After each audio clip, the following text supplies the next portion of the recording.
ilikuwa rough sana.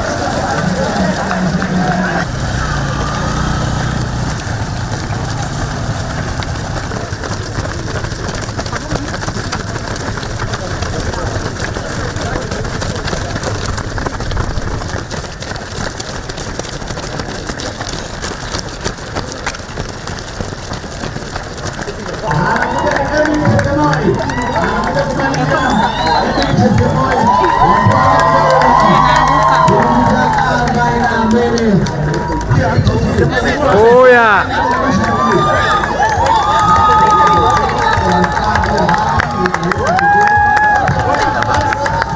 Siku ya leo race ilikuwa sawa.